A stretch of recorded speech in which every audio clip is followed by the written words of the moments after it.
Mister Perumal sir வந்து 33 years 33 வயசு இவரு தர்மபுரி டிஸ்ட்ரிக்ட்ல இருந்து வராரு.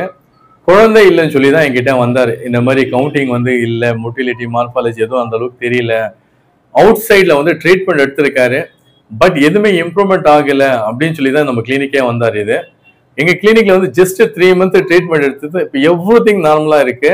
நார்மல் இல்லாத இப்போ ஒரு பெண் குழந்தை ஒன்று இருக்கு, 1.5 இயர்ஸ் இவருக்கு. இப்போ ஜஸ்ட் நம்ம கிட்ட கங்க்ராட்ஸ் பண்ணிட்டு சந்தோஷமான விஷயம் வந்து ஷேர் பண்ணிட்டு போகலாம்னு சொல்லி தான் வந்தாரு. ஸோ அதனால ஷேர் பண்ண வந்திருக்காரு. இந்த மாதிரி குழந்தை இல்லை, விருப்பத்தன்மை குறைவா இருக்கு, நீண்ட நேரம் தாம்பத்தியம் பண்ண முடியல அப்படின்னு சொல்லி யாராவது இருந்தா யாரும் வரி பண்ண தேவையில்லை. நம்ம கிட்ட வாங்க, உங்களுடைய ப்ராப்ளம் ஃபைண்ட் அவுட் பண்ணுவோம். உங்களுக்கு எதனால விருப்பத்தன்மை குறைவா இருக்கா, ஹார்மோன் குறைவா இருக்கா, இல்ல உங்களுடைய நரம்புல பிளட் சர்க்குலேஷன் ஸ்லோவா இருக்கா, இல்ல உங்களுடைய நரம்பு வீக்னஸா இருக்கா, அதை ஃபைண்ட் அவுட் ப்ராப்பரா பண்ணிட்டு அதோட ப்ராப்பர் மெடிசன் பண்ணும்போது பர்மனண்டாவே நம்ம கிளியர் பண்ணலாம்.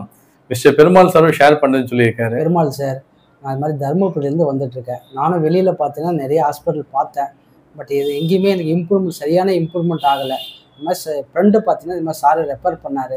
வந்து கண்டினியூவாக 3 மந்த் வந்தேன், ஓகேவா. பட் ஆனால் இப்போ இம்ப்ரூவ்மெண்ட், நல்ல இம்ப்ரூவ்மெண்ட் இருக்குது. இப்போ எனக்கு பெண் குழந்தை பிறந்திருக்கு சார். நல்லா பார்க்குறாரு சார் டாக்டர், ஒரு இஷ்யூ இல்லைங்க சார். இப்போ நம்ம மெடிசன் டோட்டலாவே எத்தனை நாள் எடுத்தீங்க பெருமாள் சார் நீங்க? 3 மந்த் கண்டினியூவாக எடுத்தேன் சார் நான். இப்போ நம்ம மெடிசன் எடுக்கும்போது என்னென்ன இம்ப்ரூவ்மெண்ட் இருக்கு அதை பத்தி கொஞ்சம் ஷேர் பண்ணலாமே சார். நல்ல எரெக்ஷன் நல்ல டைமிங் இருக்குங்க சார், நல்ல எரெக்ஷன் இருக்குது, ஓகேங்களா. பட் எல்லாமே கம்ஃபர்டபுளாக இருக்குங்க சார். இப்போ நீங்க மெடிசன் எடுக்கிறதுக்கு முன்னாடி உங்களுக்கு விருப்பத்தன்மை குறைவா இருந்தது, தாம்பத்திய பிரச்சனை இருந்தது தானே உங்களுக்கு? ஆமாம் சார். இப்போ எடுத்த பிறகு இந்த 3 மந்த்துக்குள்ள இது எல்லாமே நார்மலா இருக்கா, இல்ல அதே மாதிரி இருக்கா? இல்லை சார், நார்மலா இல்லை சார், கொஞ்சம் ஹையா தான் இருக்கு. ஃபர்ஸ்ட் இருந்ததுக்கு இப்போ இருந்ததுக்கு நல்ல டெவலப்மெண்ட் நல்லா இருக்கு. நல்லா இருக்கு. இப்போ எதுக்காக நான் சொல்றேன்னா, இது நிறைய பேரோட டவுட்ஸ் என்னன்னா, டாக்டர் வந்து இந்த கவுண்டிங் பிரச்சனை இருந்தா அதை மட்டும் கிளியர் பண்றாரு அப்படி மட்டும் நினைக்காதீங்க. எல்லாத்துக்கும் நம்ம கிட்ட ட்ரீட்மெண்ட் இருக்கு. விருப்பத்தன்மை குறைவா இருக்கு, நீண்ட நேரம் தாம்பத்தியம் பண்ண முடியல, அந்த மாதிரி ப்ராப்ளத்துக்கும் நம்ம கிட்ட மெடிசன்ஸ் இருக்காது. உங்களுக்குள்ள யாராவது இருந்தா யாரும் வரி பண்ண தேவையில்லை.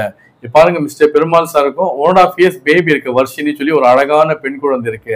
இந்த ட்ரீட்மெண்ட்னால அவர் ரொம்ப ரொம்ப ஹாப்பியா இருக்காரு. அது இல்லாம நம்மளுக்கும் ரொம்ப சந்தோஷமா இருக்கு. ஏன்னா நம்ம ட்ரீட்மெண்ட்ல வந்து மெனி கேசஸ் சக்சஸ் ஆகுது. நிறைய பேர் இந்த மாதிரி குழந்தை இல்லை, விருப்பத்தன்மை குறைவா இருக்கு, இந்த எவ்ரி கேஸ் நம்ம சக்சஸ் பண்ணதுனால எனக்கு ஒரு ஹாப்பியா இருக்கு. இந்த மாதிரி இவரும் ஷேர் பண்ணதுனால உங்களுக்கு ரொம்ப யூஸ்ஃபுல்லா இருக்கும். ஏன்னா நிறைய கிளைண்ட் என்ன சொல்றாங்க, நான் என்கிட்ட சார் நான் ஆல்மோஸ்ட் நிறைய டாக்டர்ஸை போய் பார்த்துருக்கேன், பட் எந்த இம்ப்ரூவ்மெண்ட்டும் இல்லை.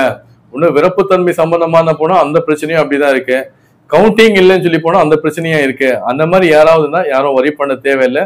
நேர்ல வாங்க, நான் கண்டிப்பா உங்களுக்கு ஹெல்ப் பண்றேன். கங்க்ராச்சுலேஷன். சரி, ஓகே, தேங்க்யூ சார்.